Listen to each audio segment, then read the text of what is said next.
आज हम स्टार्ट करेंगे एग्जाम्पल नंबर 1 से। लास्ट टाइम मैंने आपको terminating, non terminating, recurring, rationals और इर्रेशनल नंबर्स बताए थे, ऐसे ही है। अब हमारे पास एग्जाम्पल नंबर 1 जो है वो दी हुई है एट पेज नंबर 4 और उसमें ये कह रहा है कि आपने ये बताना है कि इनमें से कौन से रैशनल नंबर्स हैं और कौन से इर्रेशनल नंबर्स हैं। ठीक है, मैंने नंबर्स जो है वो यहाँ पे नोट किए हुए हैं। अब मैंने आपको सिर्फ ये बताना है कि इनमें से कौन कौन से नंबर्स रैशनल है और कौन कौन से नंबर्स इर्रेशनल हैं। मैंने आपको कल बताया था, एक रूल बताया था, वो नंबर्स जिनमें पॉइंट के बाद की जो वैल्यूज हैं वो क्या हो रही हो, या तो रिपीट हो रही हो और या वो खत्म हो जाए, ऐसे ही है ना। उन नंबर्स को हम क्या कहते हैं, रैशनल नंबर्स कहते हैं। वो तमाम नंबर्स जिनमें पॉइंट के बाद वाली वैल्यूज या तो रिपीट हो रही हो या फिर खत्म हो रही हो, यानी कि वो या तो रिकरिंग हो या फिर टर्मिनेटिंग हो, उनको हम क्या कहेंगे, रैशनल नंबर्स। और अगर ना रिपीट हो रही हैं और ना ही खत्म हो रही हैं तो फिर हम कहेंगे कि ये नंबर्स इर्रेशनल नंबर्स हैं। ठीक है, अब हमारे पास जो फर्स्ट पॉइंट में पॉइंट एग्जांपल नंबर 1 का जो पार्ट नंबर 1 दिया हुआ है वो क्या कह रहा है जी, वैल्यू क्या है, वैल्यू है हमारे पास 0.35। तो पॉइंट के बाद कितनी वैल्यूज हैं, दो। फाइनाइट है ना, लिमिटेड है, खत्म हो रही हैं, तो हम कहेंगे कि ये हमारे पास क्या है, रैशनल नंबर है, रैशनल नंबर है। It is rational number. ठीक है, रैशनल नंबर। बात समझ में आई है। बुक वालों ने साथ में मेंशन भी किया हुआ है क्योंकि ये टर्मिनेटिंग भी है और रिकरिंग भी नहीं है। ठीक है, लिहाजा ये रैशनल नंबर है। आप सिर्फ इतना भी बता दो कि ये रैशनल है या इर्रेशनल तो इनफ होगा। ठीक है, उसके बाद यहाँ पे देखो जरा, सेकंड पार्ट जो है इसमें उन्होंने वैल्यू क्या दी है, 0.444 अप टू सो ऑन, ये चलती जा रही है। अब ये रिकरिंग तो है, ये रिकरिंग तो है, लेकिन ये टर्मिनेटिंग नहीं है। ये टर्मिनेटिंग पॉइंट के बाद, चलो ठीक है, अगर खत्म नहीं हो रहा था फिर लाजमी तौर पर वैल्यूज को रिपीट होना चाहिए। ठीक है, अब यहाँ पे ये वैल्यू रिपीट हो रही है, 0.444444 बार बार आ रहा है, लिहाजा हम इसको क्या कहेंगे कि ये एक रैशनल नंबर है। ये कौन सा नंबर है बच्चों, रैशनल नंबर है। फिर हम लिखेंगे it is rational number, it is rational number. बात समझ में आ रही है बच्चे, आसान है। अब इसमें क्या लिखा हुआ है, 0.35 बार, 3.5 बार। अब इस बार का मतलब मैंने कल आपको बताया था कि किसी वैल्यू का बार बार रिपीट होना। एक्चुअल में ये 3.5 बार का मतलब है 3.555 अप टू सो ऑन, ये वैल्यू रिपीट हो रही है। तो जो वैल्यूज पॉइंट के बाद रिपीट होती हैं उनको हम क्या कहते हैं, रैशनल या इर्रेशनल, रैशनल। तो ये क्या होगा, इट इज रैशनल नंबर। समझ आ रही है बात बच्चे? ये हमारे पास एक रैशनल नंबर है। ठीक है, अब उसके बाद ये जो हमारे पास पार्ट नंबर 4 दिया गया है, पार्ट नंबर 4 के अंदर देखें, अगर पॉइंट के बाद वाली वैल्यूज को हम गौर से देखें तो ये ना तो रिपीट हो रही हैं और ना ही खत्म हो रही हैं। 3.36788542, आगे कोई पैटर्न भी नहीं है, लिहाजा ना इसमें कोई पैटर्न बन रहा है और ना ये वैल्यू रिपीट हो रही है, यानी कि ना ये वैल्यू खत्म हो रही है, ना ये रिपीट हो रही है, ना ही खत्म हो रही है, ना ये टर्मिनेटिंग है और ना ही ये रिकरिंग है। और ऐसे डेसिमल नंबर जिसमें पॉइंट के बाद की वैल्यूज ना खत्म हो रही हो और ना ही रिपीट हो रही हो, उनको हम क्या कहते हैं, इर्रेशनल नंबर्स कहते हैं। So it is an irrational number, it is an irrational number, irrational. बात समझ में आई बच्चे? और जो लास्ट पार्ट है वो भी बिल्कुल सेम टू सेम है। इसमें भी पॉइंट के बाद वाली वैल्यू जो है वो ना तो रिपीट हो रही है और ना ही टर्मिनेट हो रही है, यानी कि खत्म हो रही है। ये नजर आ रहा है? इधर कैमरे में नजर आ रहा है बच्चे? ठीक है, अब चूंकि ये पॉइंट के बाद वाली वैल्यू ना ही रिपीट हो रही है और ना ही टर्मिनेट हो रही है तो इसको कहेंगे it is an irrational number, irrational number. बात समझ में आई बेटे? ये थी आपकी एग्जांपल। वैसे मैंने कल आपके जिम्मे लगाई थी लेकिन आप लोगों ने नहीं की है?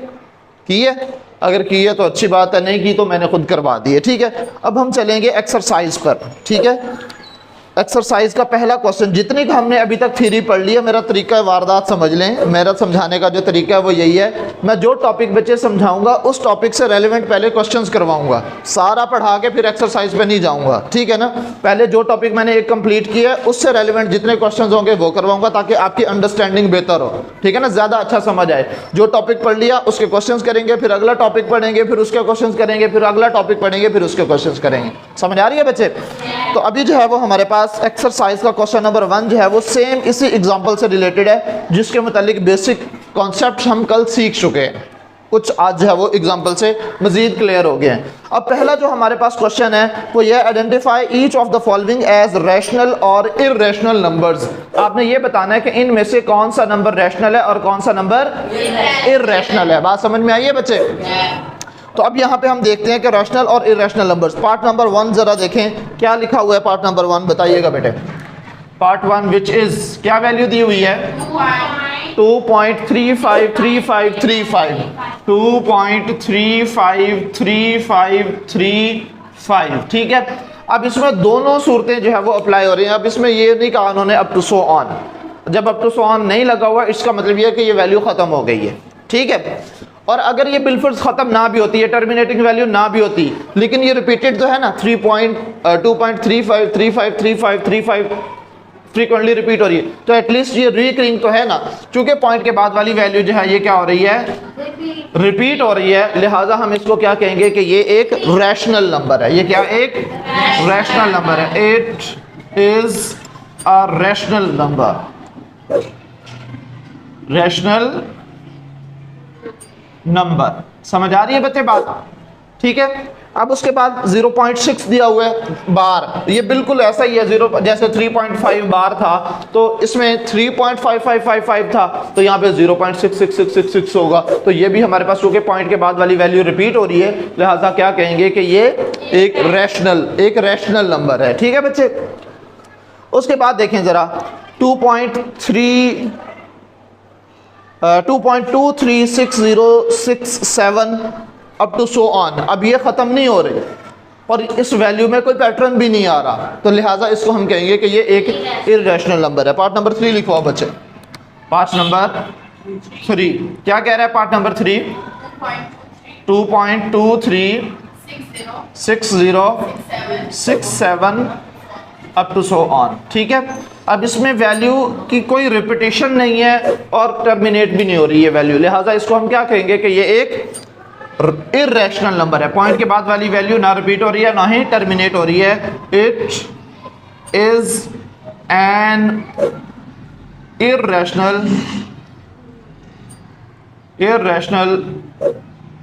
नंबर। बात समझ में आई बेटे? It is an irrational number, ठीक है बच्चे। उसके बाद यहाँ पे ई और पाई, ये तो कल मैंने आपको समझाते हुए बता दिया था, थ्योरी के अंदर बच्चे ये दोनों आ गए थे। ई की वैल्यू भी हमारे पास पॉइंट के बाद रिपीट नहीं हो रही थी। पेज नंबर निकाल लें 4, ये आपको नजर आ रहा है। Pi which is equal to 3.141592653589793 up to so on. कोई पता नहीं ये कहाँ पे जाके एंड होगा, ठीक है।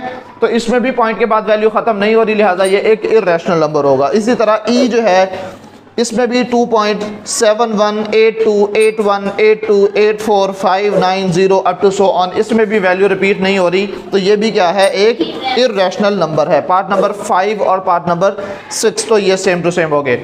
अब यहाँ पे कल मैंने आपको एक बात बताई थी कि स्क्वायर रूट के नीचे अगर हमारे पास कोई ऐसा नंबर है जिसका स्क्वायर पॉसिबल हो तो वो तो बनेगा रैशनल नंबर, अदरवाइज सब इररेशनल नंबर होंगे। पार्ट नंबर 4 देखें जरा। पार्ट नंबर 4 क्या है बच्चों? पार्ट नंबर 4 है square root of 7। Square root of 7, कल मैंने आपको क्या रूल बताया था? अगर स्क्वायर रूट के नीचे हमारे पास ऐसी वैल्यूज आ रही हैं जो परफेक्ट स्क्वायर हो, जैसे square root of 1, square root of 4, square root of 9, square root of 16, square root of 25, 1 का स्क्वायर, 2 का स्क्वायर, 3 का स्क्वायर, 4 का स्क्वायर, 5 का स्क्वायर, इन सब का आंसर तो आएगा रैशनल। इन सब का आंसर क्या आएगा?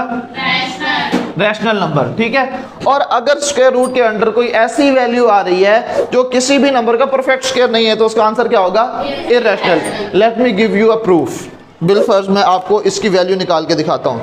ये हमारे पास बच्चों कैलकुलेटर है, स्क्वायर रूट का साइन प्रेस करेंगे, उसके बाद 7 लिखेंगे और इक्वल प्रेस करेंगे। देखो वैल्यू क्या आ रही है, आप भी देख लें वैल्यू क्या आ रही है, 2.64575131 वैल्यू में कोई पैटर्न नज़र नहीं आ रहा, कोई पैटर्न नज़र नहीं आ रहा ना, लिहाजा पॉइंट के बाद वैल्यू ना ही रिपीट हो रही है और ना ही ख़त्म होती हुई नज़र आ रही है। तो मैं इसको लिख सकता हूँ कि ये हमारे पास किसके इक्वल आया बच्चों, 2.64575131 एंड सो ऑन। ठीक है, पॉइंट के बाद वाली वैल्यू रिपीट नहीं हो रही, ख़त्म नहीं हो रही, लिहाजा इसको क्या कहेंगे, it is an irrational number, irrational number। बात समझ में आई बच्चे? तो ये हमारे पास क्या है, एक irrational number है। समझ आ रही है? तो बेटे समझ आ रही है? बोलें तो सही बच्चे, बोलो तो सही। ठीक है, पार्ट नंबर 5 और 6 जो है ये तो मैंने कल चूंकि थ्योरी में ही बता दिया था। ठीक है, अब उसके बाद जो है ये हमारे पास पार्ट नंबर 7 दिया हुआ है, 5 plus square root of 11, 5 plus square root of 11। Part number कौन सा है, 7। पार्ट नंबर 7 क्या वैल्यू दी हुई है, 5 प्लस स्क्वायर रूट ऑफ 11। मैं आपको सॉल्व करके दिखाता हूँ बच्चे। स्क्वायर रूट ऑफ 11 हमारे पास रैशनल नंबर होगा या इर्रेशनल नंबर होगा, इर्रेशनल नंबर होगा। उसमें अगर हम जो है वो एक रैशनल नंबर 5 को जो है वो ऐड कर भी दें तो भी हमारे पास आंसर एक इर्रेशनल नंबर ही आएगा। देखिएगा, square root of 11, square root of 11 हमारे पास जो आंसर आ रहा है आप अपने कैलकुलेटर्स पे चेक कर सकते हैं, 3.31662479। ठीक है, ये हमारे पास इसका आंसर है, मैं यहाँ पे मेंशन कर रहा हूँ। फिर उसके बाद 5 ऐड करूँगा, फिर भी वैल्यू हमारे पास कुछ इसी तरह से आएगी। तो ये हमारे पास देखो 5 प्लस स्क्वायर रूट ऑफ 11 का जो आंसर आया है वो आया 3.316247 अप टू सो ऑन। और ये वैल्यू कहाँ पे जाके एंड हो रही है, कोई अता पता नहीं है और कोई पैटर्न भी नहीं है। तो अगर इसमें हम 5 को ऐड भी कर दें, 5 प्लस 3, तो ये हमारे पास 8.31662479 सेम टू सेम नहीं बन जाएगा। अब मैं इसमें देख लो 5 ऐड कर देता हूँ और सेम फिर यही हमारे पास 8.31 सब कुछ वैसा का वैसा आ जाएगा। तो ये हमारे पास 8.31662479 अप टू सो ऑन कहाँ तक जा रहा है कोई अता पता नहीं है, लिहाजा ये भी क्या होगा, एक इर्रेशनल नंबर है। So it is an irrational number. समझ आ गई ये बात बच्चे? ये भी हमारे पास क्या है, एक इर्रेशनल नंबर है। इसके बाद जो है वो हमारे पास नेक्स्ट जो वैल्यू दी है पार्ट नंबर 8, उसमें भी देखो बच्चों square root of 13 plus square root of 3, square root of 3 plus square root of 13, दोनों ही इर्रेशनल नंबर्स हैं। जमा करेंगे फिर भी हमारे पास एक इर्रेशनल नंबर ही आएगा। समझ आ रही है बात? तो ये भी हमारे पास क्या होगा बच्चों, एक इर्रेशनल नंबर ही होगा। पार्ट नंबर 9 देख लें जरा। पार्ट नंबर 9 में क्या दिया हुआ है, 15/4। Part number 9 15 divided by 4। आप कुछ भी नहीं बेटे, कैलकुलेटर से इसको सिर्फ डिवाइड कर लें, 15 डिवाइडेड बाय 4, तो आंसर क्या आ गया है, 3.75। 3. तो पॉइंट के बाद वाली वैल्यू रिपीट हो रही है या टर्मिनेट हो रही है, टर्मिनेट हो गई है ना। तो मैं इसको लिख सकता हूँ 3.75 किसके इक्वल है, ये 15/4 जो है वो 3.75 के इक्वल है। चूंकि पॉइंट के बाद वाली वैल्यू खत्म हो गई है यानी कि टर्मिनेट हो गई है, तो लिहाजा इसको क्या कहेंगे, it is rational number, rational number. बात समझ में आई बच्चे? लास्ट पार्ट रह गया जरा, इसको मैं आपको सॉल्व करवा देता हूं। ये पार्ट जरा इंपॉर्टेंट भी है। पार्ट नंबर 10 क्या लिखा हुआ है बच्चों, 2 minus square root of 2 minus square root of 2 into 2 plus square root of 2। अब देखिएगा जरा, इसको मैं डायरेक्ट नहीं कह सकता कि ये कोई रैशनल है या फिर इर्रेशनल है तब तक जब तक मैं इसको सॉल्व करके ना देख लूं। ठीक है, अब मुझे देखो जरा एक चीज नजर आ रही है बच्चों, 2 minus square root of 2 into 2 plus square root of 2, ये a into a plus B into a minus B वाला फार्मूला नहीं बन रहा। लिहाजा मैं यहाँ पे फार्मूला का रेफरेंस देता हूँ और उसके बाद यहाँ पे फार्मूले के थ्रू मैं इसको सॉल्व कर लूँगा। सिंस ये फार्मूला का रेफरेंस बच्चों a plus B into A minus B किसके इक्वल होता है? A square minus B square के इक्वल होता है ना। अकॉर्डिंग टू दिस फॉर्मूला जो आप 6, 7, 8 में पढ़ते हुए आ रहे हैं, इसके अकॉर्डिंग मैं इसको लिख सकता हूं इस तरह से 2 का स्क्वायर माइनस 2 के स्क्वायर रूट का स्क्वायर। समझ आई बात बच्चे? 2 का स्क्वायर क्या होगा? 4 माइनस ये स्क्वायर रूट कैंसिल आउट हो जाएगा, 2 बच जाएगा। 4 माइनस 2 कितना होगा? 2। अब 2 हो या 2.0 हो, पॉइंट के बाद वैल्यू क्या है? खत्म नहीं हो गई? ऐसे ही है ना? ये समझ नहीं आया? कुछ भी नहीं बेटा, ये a minus B into A plus B formula के अकॉर्डिंग अगर दो वैल्यूज इस तरह से लिखी गई हो, एक दफा उन दोनों वैल्यूज के दरमियान में प्लस हो और एक दफा उन दोनों वैल्यूज के दरमियान में माइनस हो। शर्त यह है कि वैल्यूज सेम होनी चाहिए। दूसरी शर्त यह है कि ये दोनों मल्टीप्लाई होनी चाहिए। तो फिर हम क्या करेंगे? फर्स्ट नंबर का स्क्वायर माइनस सेकंड नंबर का स्क्वायर लिख लेंगे। ठीक है, तो मैंने 2 का स्क्वायर लिख लिया और स्क्वायर रूट ऑफ 2 का भी स्क्वायर लिख लिया। 2 का स्क्वायर क्या होता है? 4 और स्क्वायर रूट ऑफ 2 का स्क्वायर क्या होगा? स्क्वायर रूट कैंसिल आउट हो जाएंगे, सिर्फ 2 बच जाएगा। 4 माइनस 2 किसके इक्वल होगा? 2 के इक्वल होगा। अब हमारे माइनस 2 नहीं प्लस 2 के इक्वल होगा। अब ये 2 हो या 2.0 तो पॉइंट के बाद तो कोई वैल्यू है ही नहीं है, लिहाजा इसमें ये वैल्यू क्या हो रही है? टर्मिनेट हो रही है। तो इसको क्या कहेंगे? रैशनल नंबर कहेंगे या इरेशनल? रैशनल नंबर कहेंगे। शाबाश। 2 के पॉइंट के बाद वैल्यू खत्म हो गई है, लिहाजा इसको क्या कहेंगे? It is rational number. Rational number. समझ आ गई है बच्चे? ये थी आपकी एक्सरसाइज 1.1 का क्वेश्चन नंबर 1 और ये कंप्लीट जो है वो हो चुका है बेटे। इसमें अगर किसी को कोई बात समझ में नहीं आई तो वो पूछ सकता है। Any question? किसी को बात समझ में नहीं आई तो पूछ सकता है। अगर आपको नहीं आई तो आप कमेंट करके पूछ सकते हैं। ठीक है बच्चे, आपको नहीं आई तो आप पूछ लें। हाँ जी, किसका दूसरा पार्ट रह गया? अल्लाह अकबर कबीरा, अल्लाह अकबर कबीरा।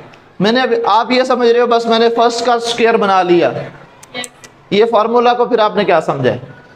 यही तो मैं आपको बता रहा हूं कि अगर दो वैल्यूज इस तरह से है, एक प्लस में है और एक माइनस में है, वो आपस में मल्टीप्लाई हो रही हैं। दो वैल्यूज हैं सेम सेम, ठीक है, एक दफा उनके दरमियान में प्लस है और एक दफा उनके दरमियान में माइनस है और वो आपस में मल्टीप्लाई हो रहे हैं। तो फॉर्मूला ये कहता है कि आप फर्स्ट नंबर का स्क्वायर लिख लो माइनस सेकंड नंबर का स्क्वायर लिख लो, ये इसी के ही इक्वल होगा।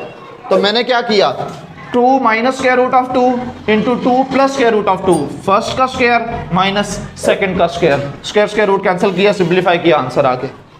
ठीक है बच्चे, तो ये था बच्चे आज का आपका लेक्चर। इंशाल्लाह बाकी फिर हम क्वेश्चन नंबर 2 से पहले इसके बेसिक कॉन्सेप्ट समझेंगे, फिर उसके बाद हम क्वेश्चन नंबर 2 स्टार्ट करेंगे। आज के लिए इतना ही, अल्लाह हाफ़िज़।